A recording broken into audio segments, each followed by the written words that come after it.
The message came at 3 in the morning, Earth Standard Time. Lieutenant Commander Nina Reyes was asleep in her quarters aboard the ESS.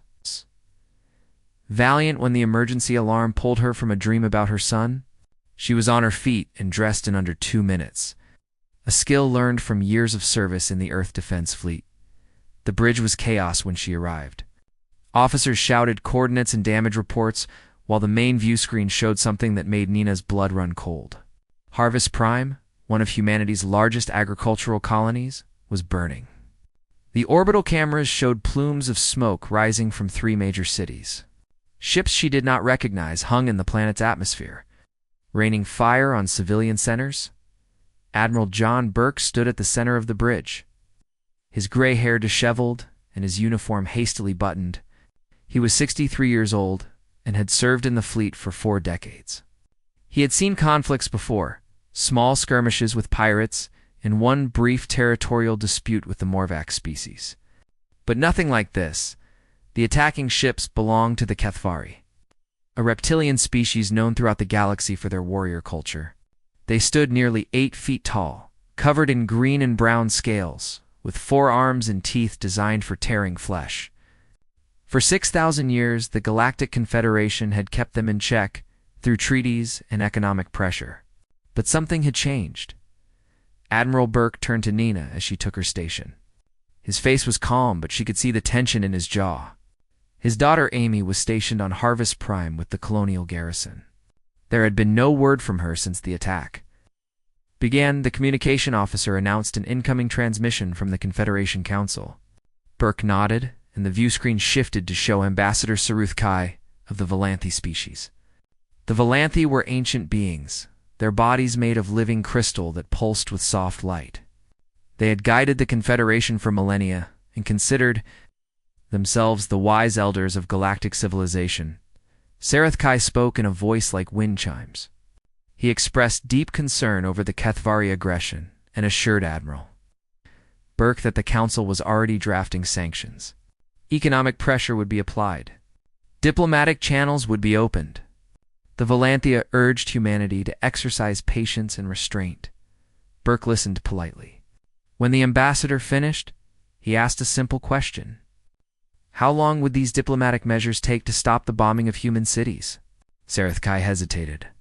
These matters required careful consideration.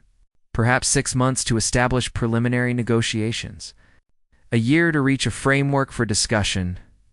2 years to implement meaningful sanctions. Burke thanked the ambassador for his concern and ended the transmission. Then he turned to his tactical officer, Commander Danny Ortega, and asked how quickly they could assemble a response fleet. 30 ships could be ready within 12 hours. It was not much against the Kethvari force of 80 warships, but it was what they had. Burke gave the order. They would jump to Harvest Prime and engage the enemy. Nina watched the Admiral's face as he made the decision. She understood what he was doing. This was not strategy or politics. This was a father going to save his daughter. But it was also something more. The Kethvari had attacked civilians without warning, without provocation. They had killed farmers and children and teachers, and they expected humanity to wait for diplomacy. The fleet assembled at the rally point near Jupiter's orbit. 30 ships of various sizes, from small frigates to the heavy cruiser that Burke commanded. The crews were nervous, but determined. Many of them had family on the colonies. All of them understood what failure would mean. Before they jumped, Burke addressed the fleet through open channel. He did not give a long speech. He simply told them that the Kethvari had made a mistake. They had studied humanity's technology and found it adequate but not impressive. They had observed humanity's short history in space and concluded that this young species would be easy to conquer. They had failed to study human history before humans reached the stars.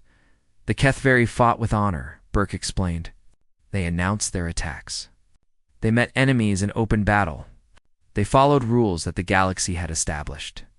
Over thousands of years of civilized warfare, humanity had different rules. Commander Danny Ortega had spent the 12 hours before departure studying everything known about Kethvari military doctrine. He had pulled records from Confederation databases, analyzed footage of their previous conflicts, and consulted with human historians who specialized in military strategy. What he found made him smile, though it was not a happy smile. The Kethvari considered ambushes dishonorable.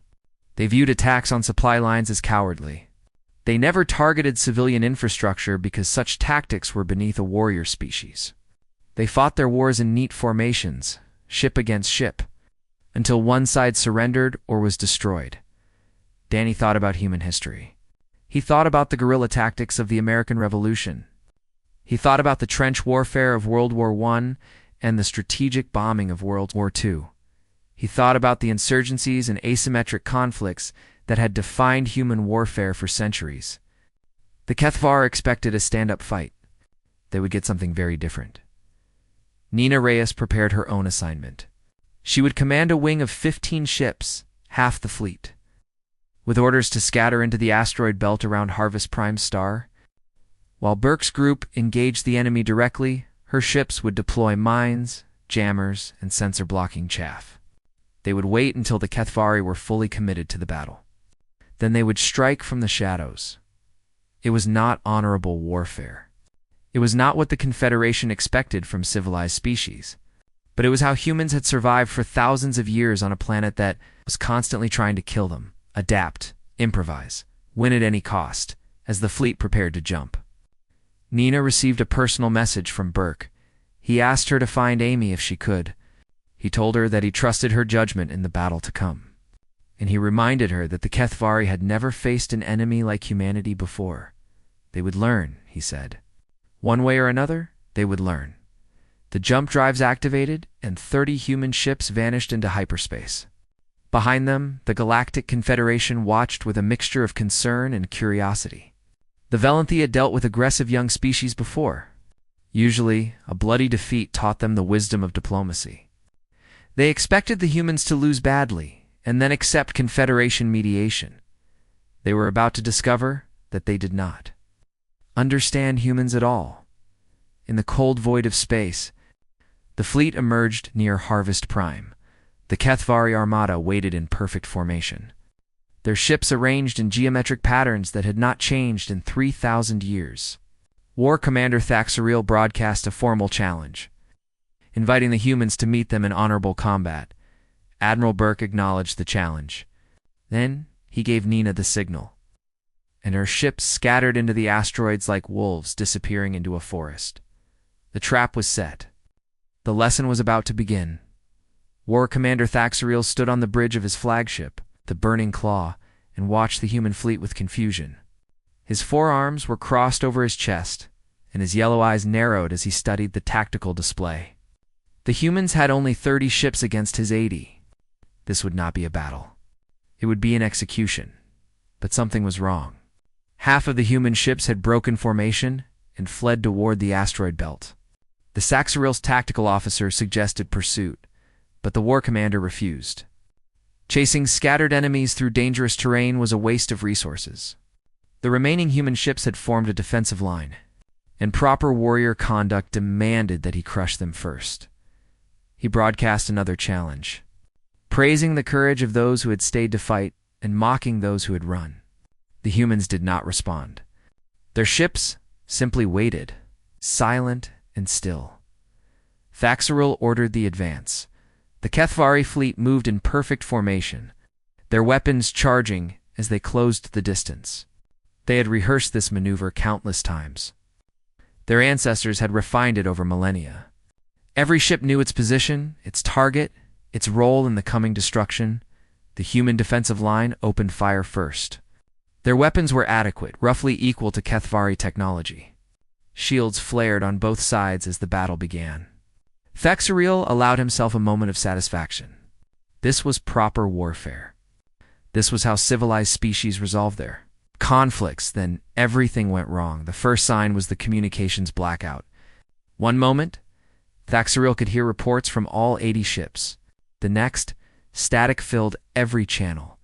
His tactical officer reported massive electronic interference from the asteroid belt. The humans who had fled were not running. They were setting up jamming equipment. Before Thaxariel could adjust his strategy, the explosions began. Mines, thousands of them, hidden in the debris field that surrounded the battle zone. Kethvari ships flew into them without warning, their hulls torn open by carefully placed charges. The beautiful formation broke apart as captains. I tried to avoid the invisible death that surrounded them. The human defensive line was not a defensive line at all. Thaxariel realized this too late as 3 of the human ships absorbed enormous punishment without taking significant damage. They were decoys, heavily armored bait designed to draw the Kethvari fleet into the kill zone. The other ships in the line were automated. Empty vessels running basic combat programs from the asteroid belt. Nina Reyes gave the signal. Her 15 ships emerged from the shadows like predators lunging from tall grass. But they did not attack the way the Kethvari expected. They did not form lines or announce their presence. They struck from every direction at once, targeting engines and weapon systems with precision strikes. Captain Maria Delgado commanded the lead assault group. She had studied every unconventional tactic in human history, from ancient ambushes to modern insurgencies. She knew that the key to defeating a superior force was not firepower but confusion. Break their communication, destroy their coordination, turn their formation into chaos. Her ships moved through the Kethvari fleet like ghosts, striking and retreating before the enemy could organize a response. The jamming equipment prevented the Kethvari from coordinating their defense. Each ship fought alone, surrounded by enemies they could not see and friends they could not reach. But the space battle was only half of the horror that awaited the Kethvari. Admiral Burke had held back a special force.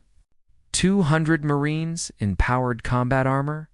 Their transports had followed the assault ships into the chaos, and now they approached disabled Kethvari, its vessels with a single purpose.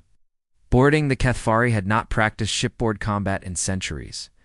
No species was insane enough to board a hostile vessel when both sides had weapons that could destroy a ship in moments. The risk was too high, the close-quarters fighting too brutal and unpredictable. Civilized species fought at a distance. Where skill and technology determined the outcome, humans were not civilized in the way. The Kethvari understood the word. Private First Class Tommy Liu was 19 years old and terrified. He had joined the Marines 2 years ago because he wanted to see the galaxy and send money home to his mother in New Shanghai. He had never expected to be cutting through the hull of an alien warship with a plasma torch while enemy weapons fired at. His team, the powered armor, helped. It made him stronger and faster than any unarmored Kethvari.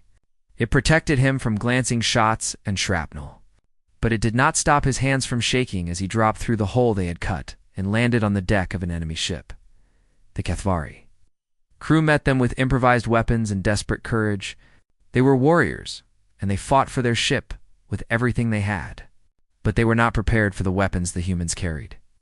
Tools specifically designed to exploit Kethvari physiology. Human scientists had studied Kethvari bodies for 3 days. 3 days to analyze their biology, identify their weaknesses, and develop countermeasures. It was not much time by galactic standards, where research projects lasted decades. But humans had spent their entire history fighting. They had learned to adapt quickly. The Kethvari had sensitive eyes adapted to the dim light of their homeworld.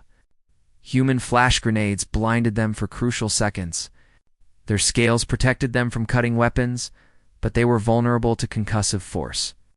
Human Marines carried shotguns loaded with heavy slugs that shattered bones beneath the armor of scales. Their forearms gave them an advantage in hand-to-hand combat. But humans had developed fighting styles, specifically designed to neutralize multiple limbs. Tommy Liu fought through 3 decks of the enemy ship before his team reached the bridge. He saw things that would haunt his dreams for years. He did things that he would never speak about to his mother. But when it was over, the Kethvari captain was on his knees. And the ship belonged to humanity. Across the battle zone, similar scenes played out on a dozen vessels. The Kethvari fleet was collapsing. Caught between the assault ships that tore them apart from outside, and the Marines who captured them from within, War Commander Thaxariel watched his command disintegrate around him. His flagship was one of the few vessels that remained undamaged, protected by its position at the rear of the formation. He ordered a retreat, but many of his ships could not respond. Their engines were destroyed, their crews dead or captured. When the battle ended, 63 Kethvari ships were destroyed or in human hands. Only 17 escaped to carry word of the disaster back to Kethvar. Human losses were 7 ships and 412 personnel. A price paid for victory, not defeat. Thaxariel was among the captured. Sergeant Pete Kowalski found him on the bridge of the Burning Claw, surrounded by the bodies of his command staff. The war commander had fought to the end, but humans in powered armor had overwhelmed his guards. Pete was 42 years old, a career soldier who had served on 3 different colony worlds. He looked at the massive reptilian warrior kneeling before him and felt something like respect. The Kethvari had fought bravely, even if they had fought stupidly. He offered the surreal a cigarette, a gesture the alien did not understand. Then he told the war commander, in simple terms, that things were going to get much worse for his people. Thaxariel asked what he meant. Pete smiled without humor. The Kethvari had attacked human civilians. They had bombed cities and killed children. They had started a war thinking humanity would fight by their rules. Humans did not fight by anyone's rules. Across the galaxy, the Confederation Council watched the battle recordings in stunned silence. They had expected a human defeat, a lesson in humility for this young and aggressive species. Instead, they had witnessed something that terrified them. The humans had not just won. They had won by breaking every rule of civilized warfare. And the look in Admiral Burke's eyes, as he accepted the surrender of the Kethvari fleet, suggested that this was only the beginning. The High Council of Kethvar Prime received the news of their fleet's destruction with disbelief that quickly turned to rage. For 6,000 years, the Kethvari had been feared throughout the galaxy as the greatest warriors among the stars. They had conquered 17 species before the Confederation formed to stop them. Even in peace, other species spoke their name with respect and fear. Now, a young species, barely 3 centuries old in space, had humiliated them, and they had done it through tricks and deception, through cowardly tactics that no honorable warrior would ever use. The High Council made their decision within hours. They would mobilize the full military might of the Kethvari Empire. 400 warships, the largest fleet assembled in 3,000 years, would descend upon humanity and teach these upstarts the true meaning of war. Word of the mobilization spread quickly through the Confederation. Ambassador Sareth Kai requested an emergency audience with the human leadership. The Valanthi had watched the battle recordings from Harvest Prime with growing horror, not because of the violence, but because of what it revealed about humanity. These creatures fought without rules, without honor, without any of the restraints that civilized species had developed over millennia. Sareth Kai traveled to Earth personally, his crystalline body humming with anxiety as his diplomatic vessel entered the Sol system. He had dealt with aggressive young species before. Usually, a firm word from the Confederation and the threat of economic isolation was enough to bring them in line. But the humans had ignored his previous warnings, and now they had won a victory that should have been impossible. The ambassador was received in the Oval Office, a room that carried enormous symbolic weight for humanity. President Samuel Wright was a tall man in his late 50s, with gray at his temples and lines around his eyes that spoke of difficult decisions. He had been a soldier before he was a politician, serving in the Martian insurgency that had nearly torn humanity apart a century ago. Sareth Kai began his presentation carefully. He acknowledged the human victory at Harvest Prime and expressed appropriate concern for the civilian casualties. He explained that the Confederation was prepared to intervene on humanity's behalf, using diplomatic and economic pressure to force the Kethvari to accept a ceasefire. Reparations could be negotiated. Peace could be restored. President Wright listened without interruption. When the ambassador finished, he was silent for a long moment. Then he asked a question that Sareth Kai did not expect. How many Kethvari civilians are there? The ambassador was confused. He answered that the Kethvari Empire contained approximately 12 billion individuals, spread across their homeworld and several colony planets, but he did not understand why this information was relevant to military discussions. President Wright nodded slowly. He stood and walked to the window, looking out at the city of Washington. rebuilt after the Third World War and standing as a monument to human resilience. Then he began to explain something that would haunt Sarathkai for the rest of his long life: humans. The president said had a concept called total war. It meant that when humans fought, they did not limit themselves to military targets. They attacked everything that supported their enemy's ability to fight: factories, infrastructure, supply lines, and sometimes, when the war was desperate enough, civilians. He told Sarathkai about the firebombing of Dresden and Tokyo in the Second World War, where human aircraft had deliberately burned cities full of civilians to break the enemy's will to fight. He told him about the atomic bombs dropped on Hiroshima and Nagasaki, weapons that killed hundreds of thousands. Edious in moments and forced an entire nation to surrender. He explained strategic bombing, the deliberate targeting of factories and railroads and power plants. He explained economic warfare, using trade restrictions and financial pressure to starve enemy nations. He explained propaganda, turning populations against their own leaders through carefully crafted lies and half-truths. Sarathkai's crystalline body flickered with distress as he listened. These were not the tactics of civilized warfare. These were the methods of extermination, of genocide. The Confederation had seen such things before, in the Dark Ages before the Volanthi brought peace to the galaxy. They had believed such horrors were behind all civilized species. President Wright agreed that these methods were horrible.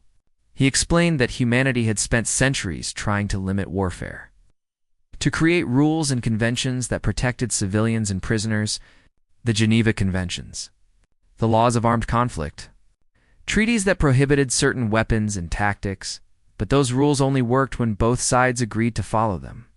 And when an enemy attacked without warning, bombed civilian cities, and made clear that they intended to conquer or exterminate humanity, those rules became meaningless.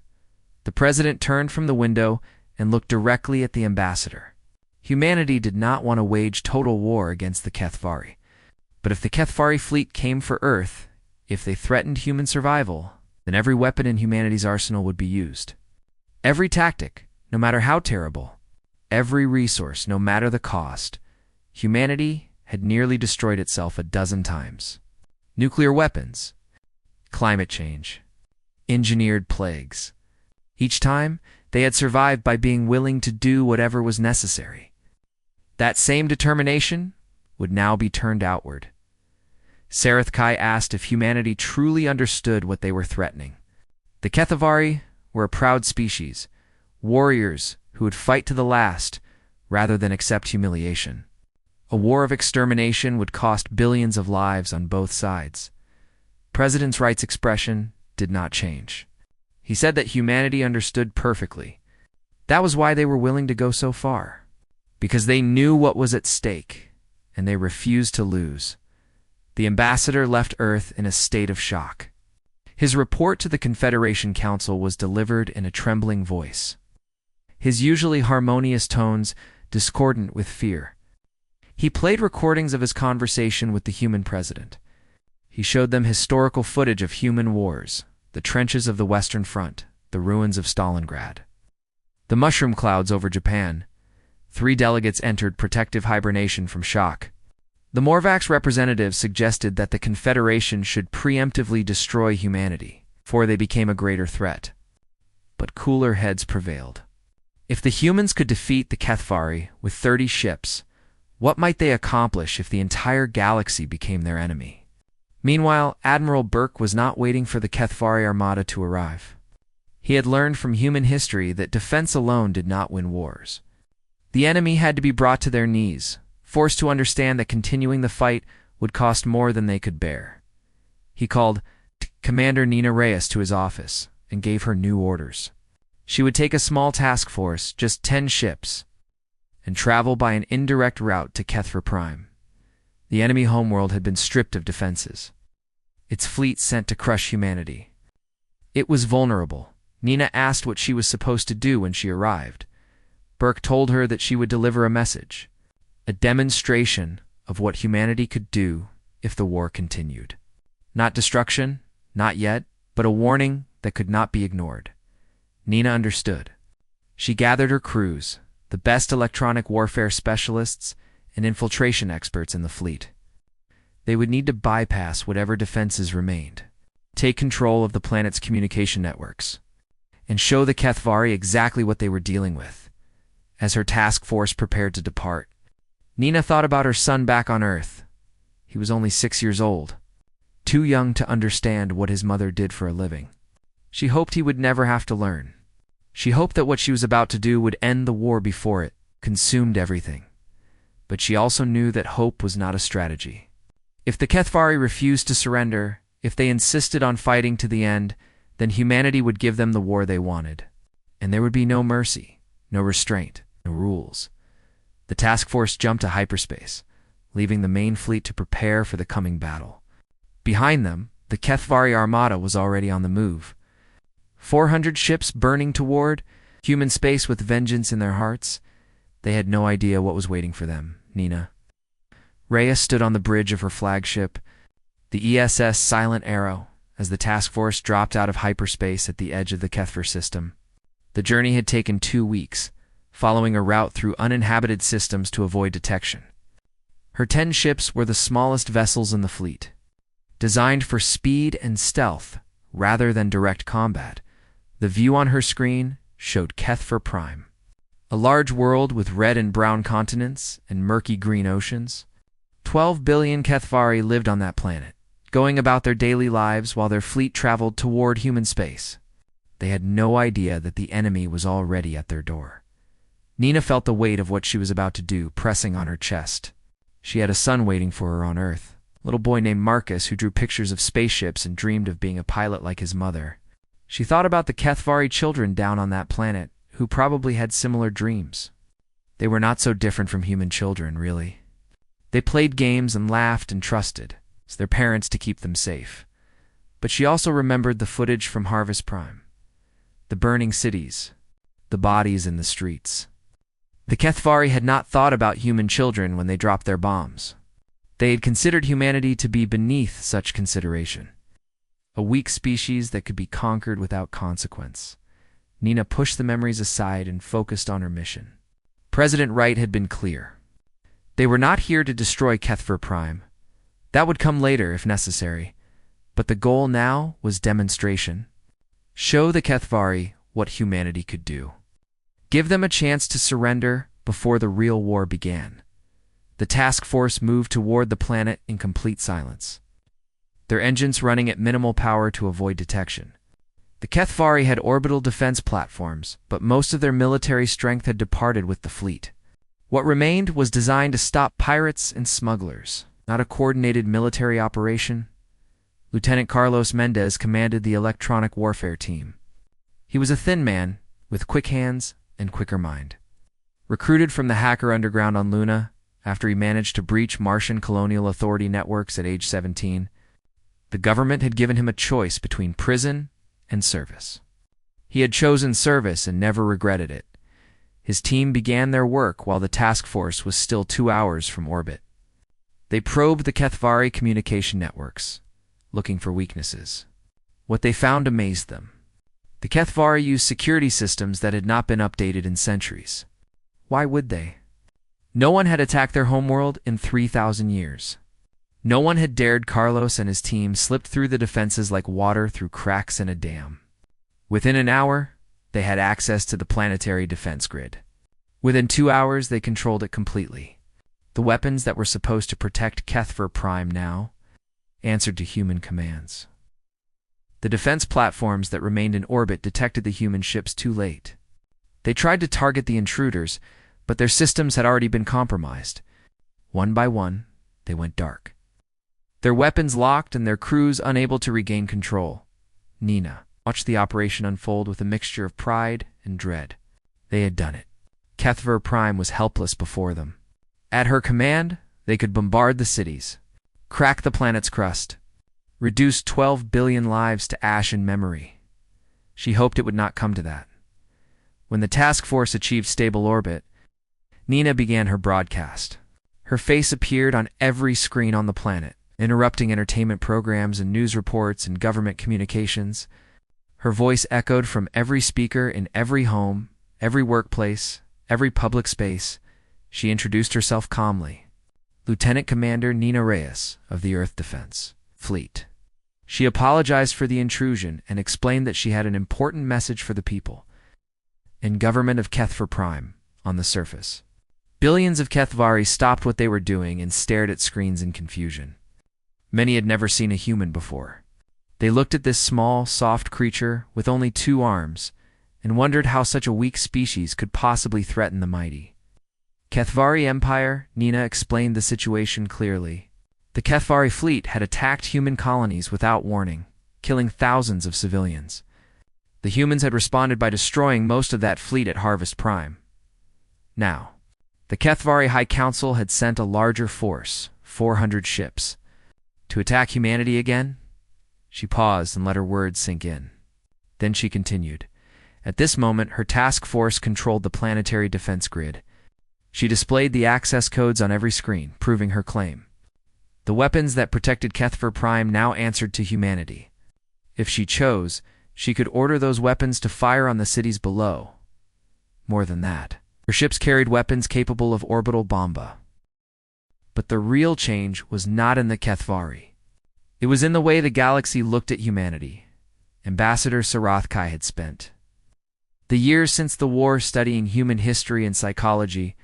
He had read their literature and watched their entertainment. He had interviewed human soldiers and politicians and ordinary citizens.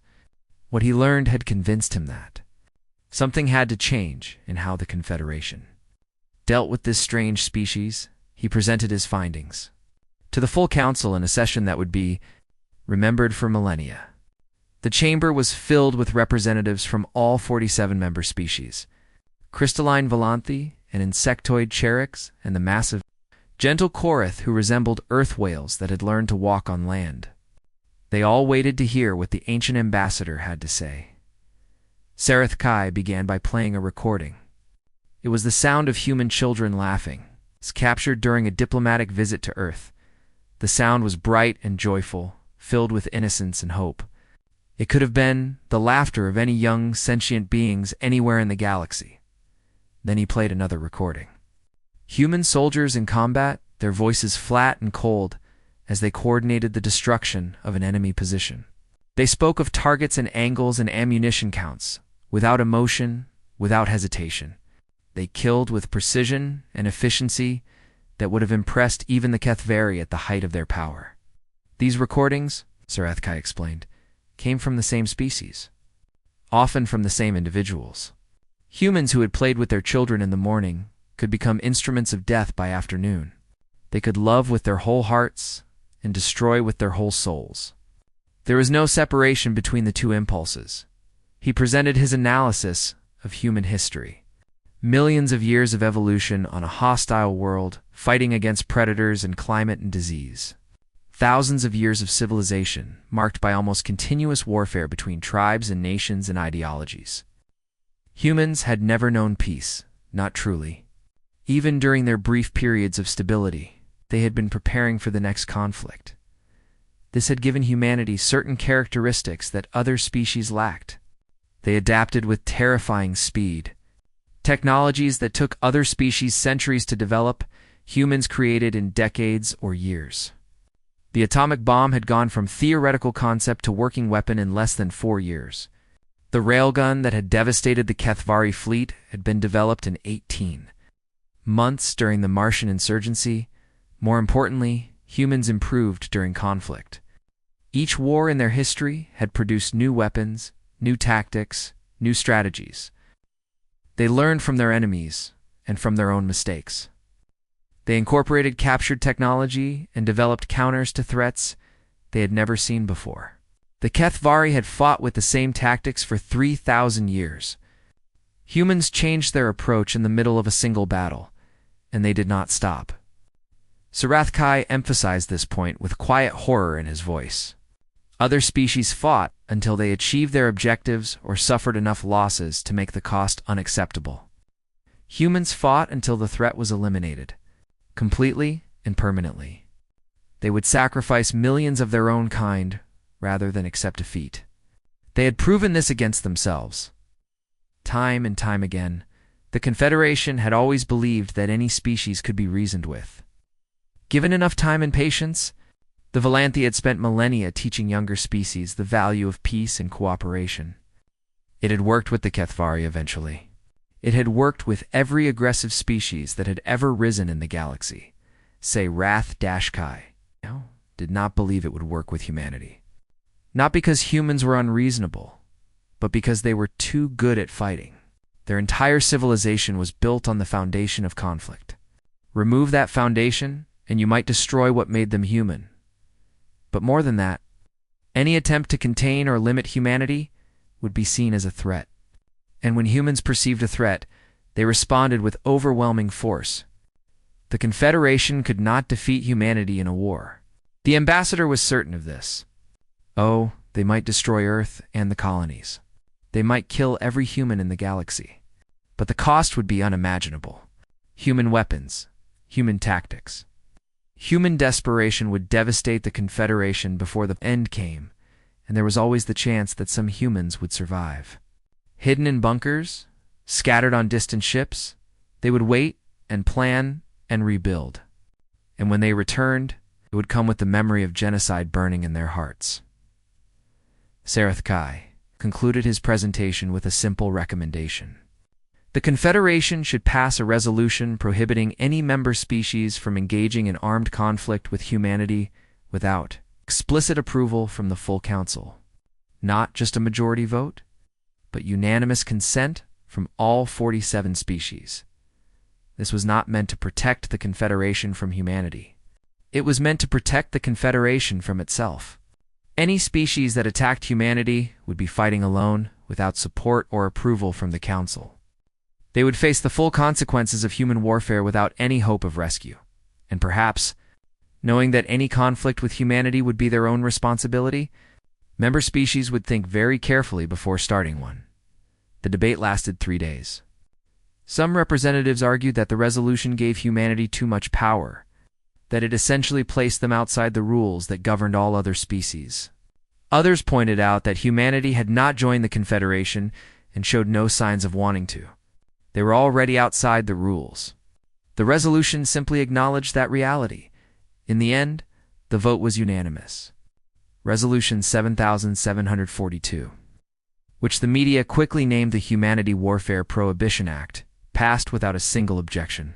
Every species in the Confederation agreed that going to war with humanity was too dangerous to allow without absolute consensus. On Earth, the news was received with a mixture of pride and discomfort. President Wright addressed the planet, acknowledging the resolution and expressing humanity's continued desire for peaceful relations with the galaxy. He did not apologize for what humanity had done to the Kethvari. He did not promise to change human nature. He simply noted that the galaxy had learned something about humanity, and perhaps humanity had learned something about itself as well. Admiral Burke watched the speech from his home in Montana, where he had retired after the war. His daughter Amy sat beside him, her arm still in a regeneration sleeve from injuries sustained at Harvest Prime. The burns would heal eventually, but she would carry scars for the rest of her life. She asked her father if he thought the aliens were cowards for refusing to fight humans. Burke considered the question carefully. No, he said at last. He thought they were wise. Humanity had always been at its most dangerous when united against a common enemy. The Confederation had simply decided not to be that enemy. It was the smartest decision they could have made. Besides, aided with a tired smile, humanity had enough trouble fighting itself. Let the galaxy have its peace. Humans would find other challenges. Amy nodded and leaned against her father's shoulder. Outside the window, the Montana sky was brilliant with stars. Somewhere out there, human ships patrolled the borders of human space, keeping watch against threats that might never come. Somewhere out there, alien species went about their lives. Knowing that humanity was nearby, but choosing not to disturb them, it was not quite peace. But it was close enough in the depths of space. Trading vessels from a dozen species moved freely through human territory. They were safer here than almost anywhere else in the galaxy. Human patrol ships protected the trade routes, and everyone knew what happened to those who threatened commerce in human space. Some lessons only needed to be taught. Once. on Kethver Prime. A generation of young Kethvari grew up learning a new history. They learned about the war their ancestors had started and lost. They learned about the humans who had shown mercy when they could have chosen destruction. Some of them resented this history, dreaming of revenge that would never come. But most of them simply accepted it and moved on. The galaxy continued to turn. Species rose and fell, made treaties and broke them, found new worlds and lost old ones. Through it all, humanity remained, watched and watching, dangerous and contained, and the resolution stayed in place. Reminder and warning, and perhaps in its own strange way, a form of peace. No one wanted to learn that lesson twice.